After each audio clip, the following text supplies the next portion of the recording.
열 번째 재앙이 애굽에 내리고 난 이후에 이스라엘 백성들이 애굽을 다 탈출하여 나오게 됩니다. 지난 시간에 우리가 본 듯이 블레셋 사람의 길로 그들을 이끌어가지 아니하시고 그들이 전쟁으로 인하여 아직 준비되지 않았기 때문에 하나님께서는 다른 길로 인도하시는데 그 길을 홍해의 광야 길이라고 제가 말씀을 드렸습니다.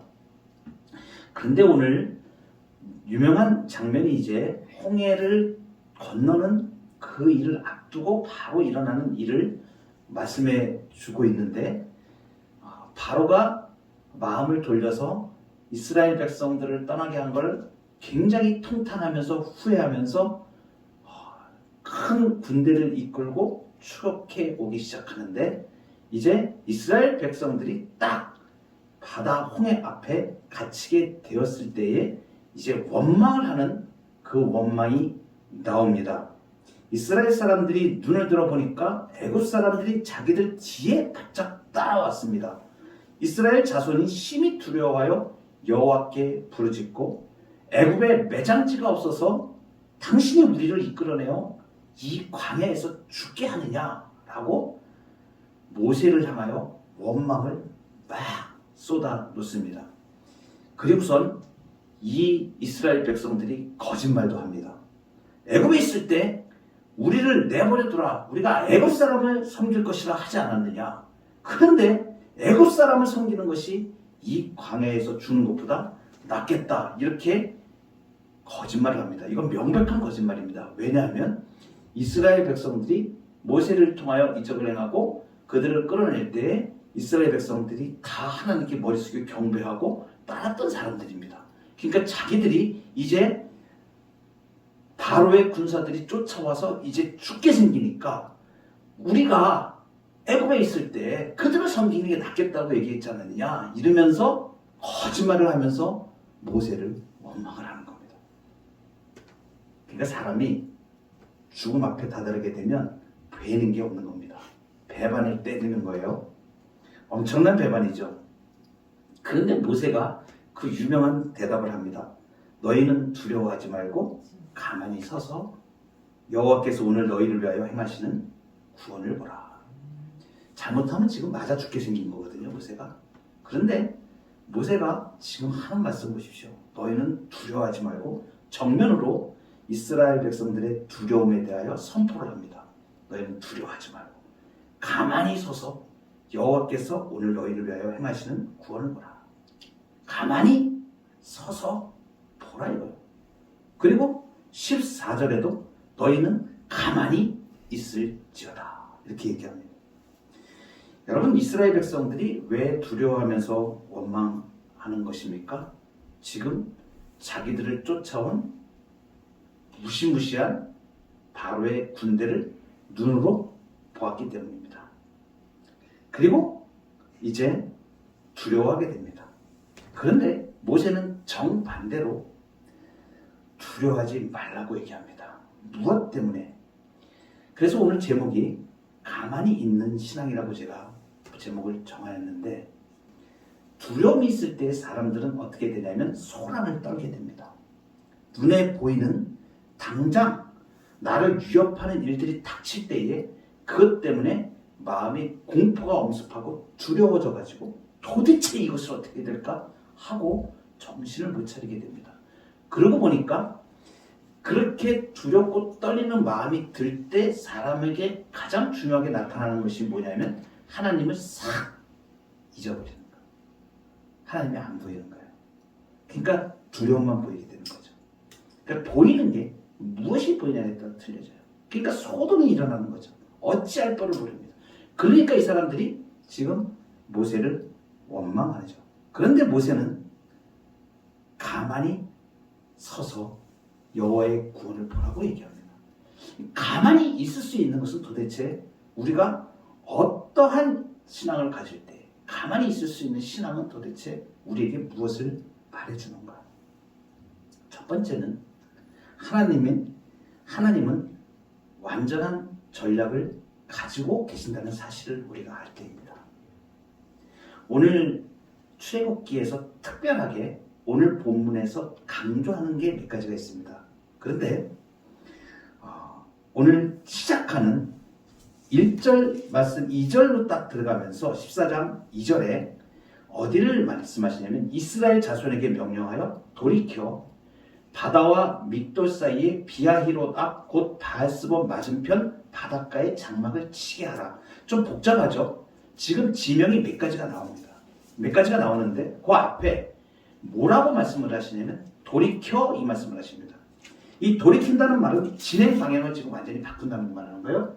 이스라엘 백성들이 지금 한두 명이 짝을 지어가지고 등산하는 여행을 하는 게 아닙니다. 장정만 60만 명입니다. 200만 명이 넘는 인구로 추정이 됩니다. 그런데 이 사람들이 방향을 한번 이렇게 바꾼다고 하는 것은 굉장히 중대한 일입니다. 그 한두 사람이 아니고 전 민족이 가던 방향을 완전히 돌이켜서 반대쪽으로 돌이켜 가야 되는 것을 의미합니다. 이것은 무엇을 말해주는가? 돌이켰다. 하나님께서 지금 다른 길로 가지 않고 이쪽으로 지금 인도를 하시는 특별한 의도를 가지고 있다는 걸 말씀하십니다. 사람을 이렇게 방향을 확 틀어가지고 그 민족의 방향을 이쪽으로 이렇게 틀어서 가고 계시는데 그것은 하나님이 지금 의도를 완벽하게 가지고 그렇게 하신다는 것을 말씀해 줍니다. 그러면서 오늘 본문에 두 번이나 오늘 본문에 등장하는 이 비아히롯이라는 데가 나옵니다. 그런데 오늘 본문에서 뭐라고 설명해 주냐면 바다와 믹돌 사이 비아히롯 지명이 나오고요. 곧 바알스본 맞은편 바닷가 이렇게 명확하게 말씀을 하세요. 그러니까 이 당시에 이 믹돌이라는 데는 요새가 있는 곳을 말합니다. 접근을 막기 위해 바위 위에 세워졌는 것을 짐작케 하는 지명입니다. 그리고 하이롯이라고 하는 이 지명은 골짜기의 입으로 번역이 되는데 이 입이라고 지명상에서 표현되는 것은 뭐냐면 호리병처럼 생긴 요로 안쪽으로 들어가는 것을 말하는 거예요. 그러니까 싹 갇혀 들어가는 지역으로 지금 가고 있다는 것을 말합니다. 그런데 그 지역이 삼면이 전부 다 들어가는 길 빼고 나머지가 전부 다 산과 바다로 둘러싸여 있는 것을 말하는 거예요. 바닷가에 딱 진을 친 건데 오늘 14장 그 2절뿐만이 아니고 뒤에 바로의 군대가 쫓아왔을 때 9절에도 보면 애굽 사람들과 바로의 말들 병거들과 그 마병과 그 군대가 그들의 뒤를 따라 바알스본 맞은편 비아히롯 곁 해변 그들이 장막 친데 미치니라라고 이 지명을 지금 이 본문에서만 지금 두 번을 지금 명확하게 지명을 설명을 해주고 있습니다. 이 장소는 이스라엘 사람들이 이렇게 방벽처럼 둘러싸인 산과 바다 사이에 갇혀있는 땅이었다는 것을 말합니다. 바꿔 말하면 바다 외에는 도망칠 데가 없는 거예요. 완전히 갇힌 것이죠.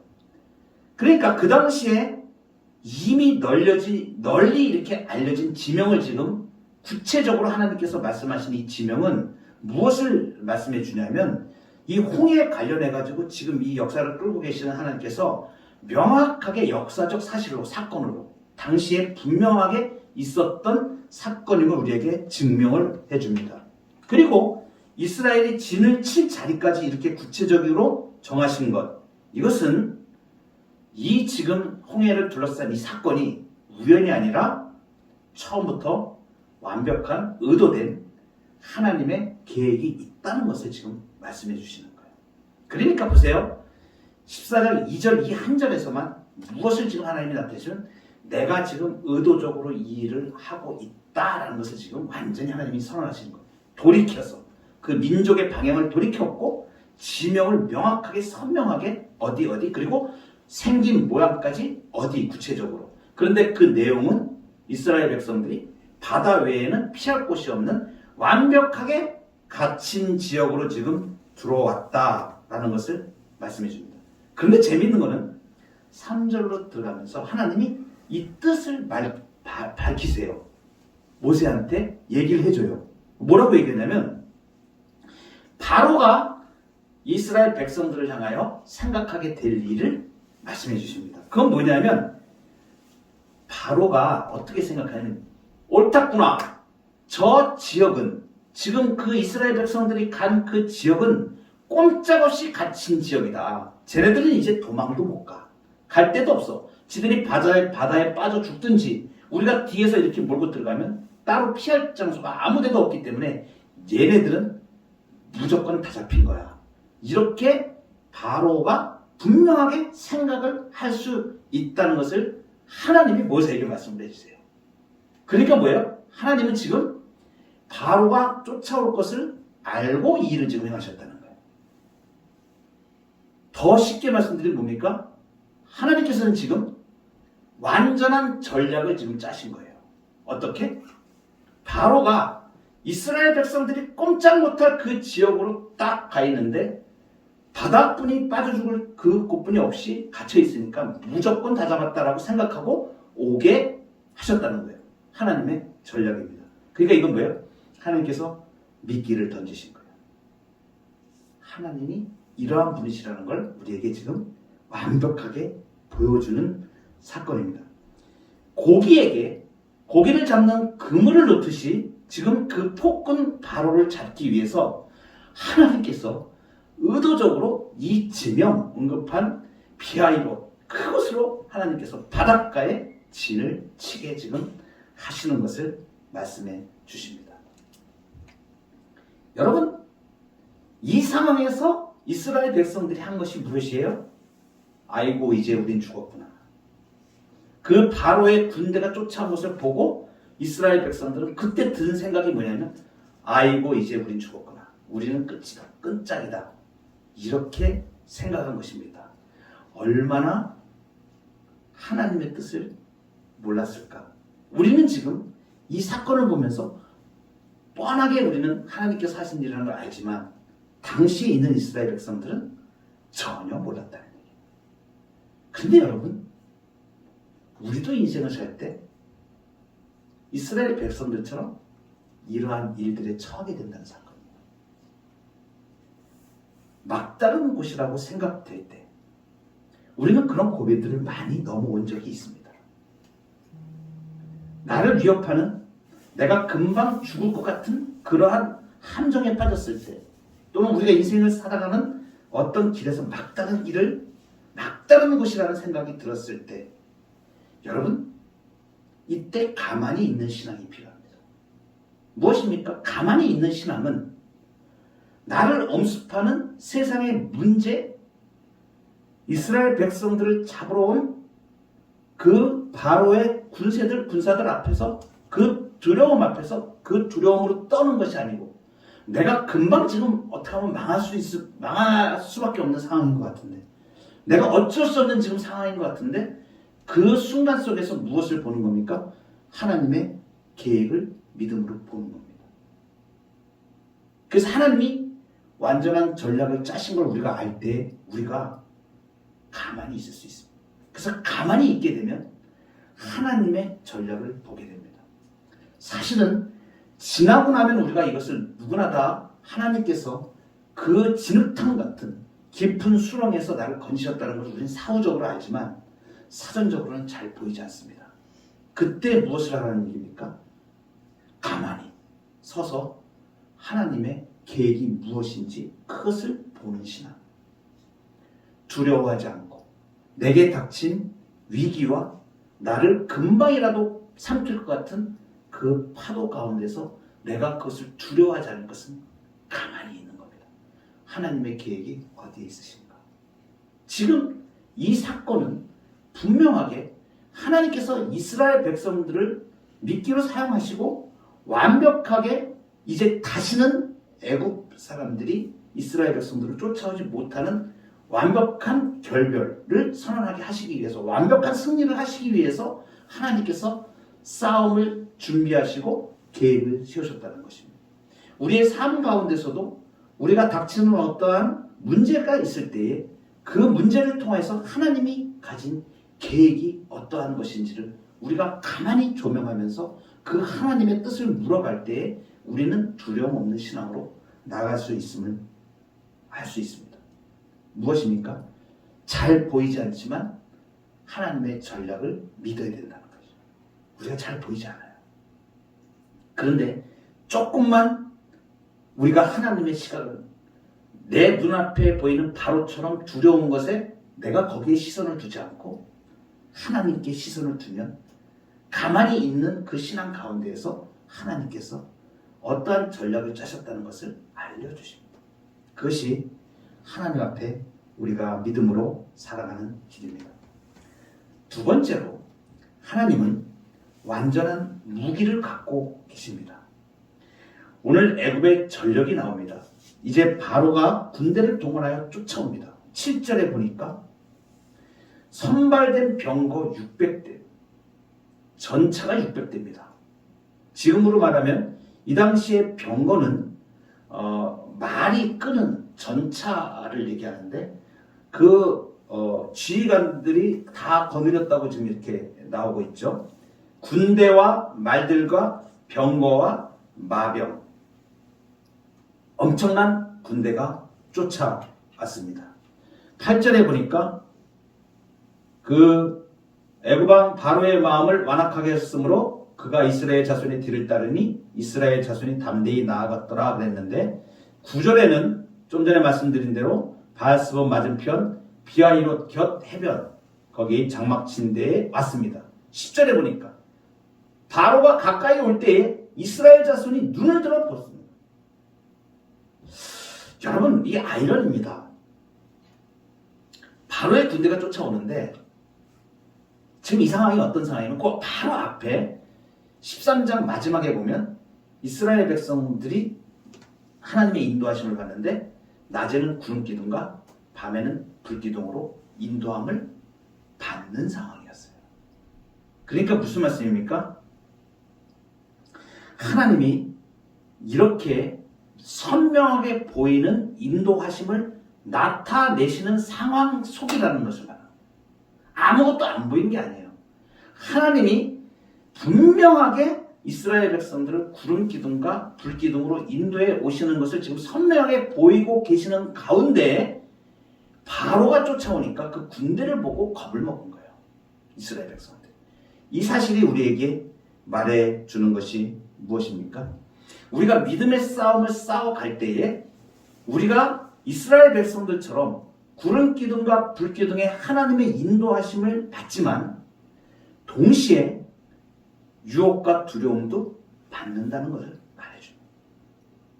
그러니까 우리의 광야길은 하나님의 인도하심 가운데 있지만 중간중간에 이러한 우리를 해치려고 하는 우리의 적이 되어지는 일들을 만나게 되고 고난을 만나게 되고 어떨 때는 심지어 금방 죽을 것 같은 어려움 속에 어떨 때는 숨이 턱 막혀서 기도조차 잘 나오지 않는 그러한 험한 일들도 만날 수가 있다는 사실입니다.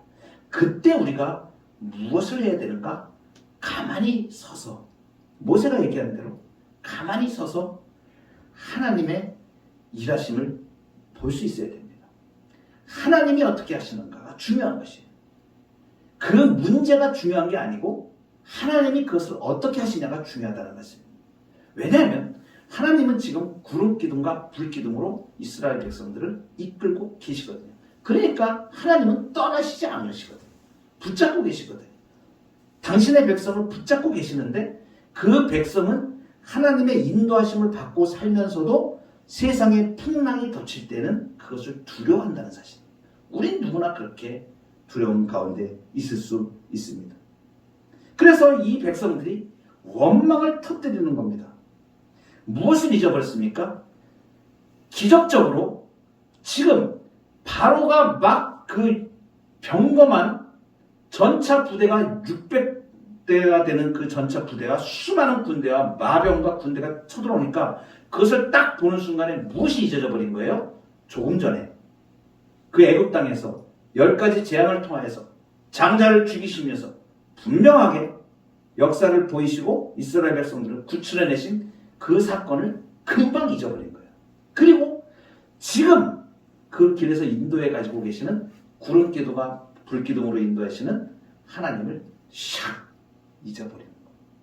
여러분, 우리가 삶을 살아가는 동안에도 우리의 풍랑이라든가 인생을 살아가서 만나는 문제가 크게 우리를 덮쳐올 때 그것이 하나님을 가려버리면 안 된다는 사실을 우리에게 말해줍니다.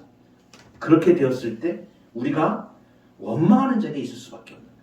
하나님의 구원의 역사를 붙잡지 않고 주님이 지금 나를 인도해 가시고 있다는 사실을 싹 망각해버리면 현실에 부딪히는 문제가 나를 점령해버리게 돼요. 이스라엘 백성들이 그래서 혼비백산해가지고 하나님이 지금 같이 계시고 계시는데도 이끌고 계시는데도 생각 없이 하나님 앞에서 자기들이 그 구출되었다는 것을 잊어버린 채로 애굽에 매장지가 없어서 우리를 여기서 죽이려고 하느냐 이렇게 원망을 털어냅니다. 모세를 향하여 원망한 것은 그 앞에 하나님께 부르짖었다 이렇게 나오는데 그것은 하나님께 도움을 구하고 그렇게 기도한 게 아니고 원망 불평으로 하나님 앞에서 그렇게 쏟아냈다는 것을 말해주는 것입니다. 그 모세까지 그냥 모세를 향해서 막 난리죠. 우리를 다 죽이려고 이렇게 했느냐. 이게 사람이 하나님을 망각하고 세상의 문제가 커져버리면 원망과 불평의 삶으로 나갈 수밖에 없는 연약한 인생들을 말합니다. 여러분, 그런데 하나님은 어떤 무기를 갖고 계십니까? 병거 600대 인생의 문제로 생각하면 인간의 헤아림으로 생각하면 저걸 어떻게 도무지 왜요? 이스라엘 백성들은 전차 한 대도 없습니다. 게임이 되질 않습니다. 불가능입니다. 도무지 이거는 생각할 여지가 없는 거예요. 그리고 도망갈 데도 없습니다. 뭐예요? 이제 꼼짝없이 죽는 겁니다. 그런데 하나님은 어떤 무기를 가지셨는가? 정말 하나님 놀랍습니다. 여기 보시면 14장 그 19절에 가보시면 이스라엘 진 앞에 가던 하나님의 사자가 그들의 뒤로 옮겨가매 구름 기둥도 앞에서 그 뒤로 옮겨 20절에 보면 애굽 진과 이스라엘 진 사이에 이르러 서니 저쪽에는 구름과 흑암이 있고 이쪽에는 밤이 밝음으로 밤새도록 저쪽이 이쪽에 가까이 못하였더라. 놀라운 거지. 구름과 흑암이 샥 앞에 가던 그 구름과 흑암이 자리를 뒤로 옮겨가지고 바알의 군대와 이스라엘 백성 사이를 딱 가요. 밤새도록 달려오는데 가까이 가지는 못합니다. 너무 놀라운 거 아니에요? 전차가 600대가 있으면 무슨 소용입니까? 하나님의 무기를 발하셔서 구름과 흑암으로 싹 가려버리시니까 그 첨단 무기들이 꼼짝 못해버립니다. 놀라운 일이에요. 이게 역사적으로 지금 일어난 사실을 말해주고 있습니다. 여러분, 우리가 인생을 살아갈 때에 내가 가진 무기가 없을 때가 그래서 힘이 빠질 때가 많습니다. 조건도 제대로 갖추지 못한. 그러나 놀랍습니다. 다윗이 물맷돌 5개를 가지고 골리앗 게임이 안 되는 그 거대한 장수를 향하여 나아가면서 말합니다. 여호와의 구원하심이 칼과 창에 있지 않다. 전쟁은 여호와께 속합니다.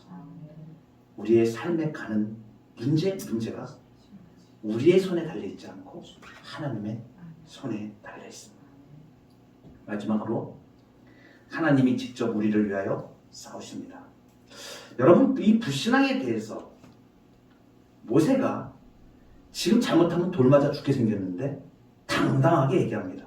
무엇 때문에 그렇습니까? 하나님의 말씀을 직접 들었기 때문에 그렇습니다. 그래서 이 모세가 담대하게 말합니다. 13절에 모세가 백성에게 이르되 너희는 두려워하지 말고 가만히 서서 여호와께서 오늘 너희를 위하여 행하시는 구원을 보라. 뭐라고 얘기합니까? 가만히 있어라. 가만히 있어라. 너희들이 그렇게 소란을 피우고 원망할 게 아니다. 가만히 있어라. 뭐 때문에? 하나님이 너희를 위하여 구원을 베푸시기 때문에 가만히 있는 신앙을 말씀하고 있습니다. 인간의 타락과 불신으로 얼룩진 역사 가운데서 하나님은 당신의 택한 자들을 놀라운 능력과 사랑으로 구원해 나가십니다. 여러분, 모세가 지금 가만히 서서 여호와의 구원을 보라. 그 일은 무엇으로 이제 나타납니까? 홍해를 가르시는 그 전쟁의 성공으로 이스라엘 백성들을 마른 땅으로 걸어가게 하시는 놀라운 능력으로 그들을 구원하십니다. 모세의 이야기입니다. 모세가 지금 별 일을 다 겪게 되는 거예요. 그런데 그 중에서 이렇게 온 백성들에게 이제 원망과 불평을 들으면서 정말 꼼짝없이 죽을 수밖에 없는 상황에서 하는 이 이야기가 무엇입니까? 하나님이 우리를 구원하십니다. 너희는 가만히 서서 여호와의 구원을 보라. 여러분, 우리가 인생을 살아가다 보면 두려움에 떠는 사람들이 많이 있습니다. 그렇죠? 어찌할 바를 몰라서 어떤 인생의 문제를 딱 답해야 될 때 부들부들 떱니다. 검찰에 가서 조사를 받아야 되는 마음 때문에 며칠을 잠을 못 자고, 돈 문제 때문에 어떤 문제에 부딪히게 돼요. 또 세상살이의 어떤 문제 때문에 딱 부딪히게 될 때 두려움이 있습니다. 그런데 모세와 같이 두려워하지 말라, 여호와의 구원을 보라라고 믿음으로 말할 수 있는 사람들이 되어야 됩니다. 이것은 모세와 같은 책임을 믿는 자들에게 주님이 주셨다는 것을 말씀해 주셔요. 여러분들이 만나는 가족들과 또 여러분들이 만나는 주변의 이웃들과 그분들이 세상의 문제로 두려워할 때 두려워하지 마. 이것은 하나님께서 살아계심을 당신에게 증거하시고 예수님께서 구원의 능력을 베푸시는 것을 증명하시는 거야. 하나님의 계획은 지금 이 장소에 지금 맞닥뜨린 이 문제 앞에서 하나님이 당신의 영광을 드러내시고 아멘. 하나님이 하나님 되심을 아멘. 나타내시기 위한 현상일 뿐이야. 겁먹지 마. 이렇게 얘기할 수 있어야 돼요. 그래서 우리가 신앙의 담력으로 한 번, 두 번 어떠한 문제를 돌파해서 넘어갔을 때는 신앙의 담력을 가지고 말할 수 있습니다. 모세처럼 전쟁은 여호와께 속하였다. 가만히 서서 여호와의 구원을 보라. 이렇게 우리 옆에 무너져가는 사람들에게 하나님의 위로와 하나님의 능력을 선포할 수 있는 저와 여러분 되기를 주의 이름으로 축복합니다.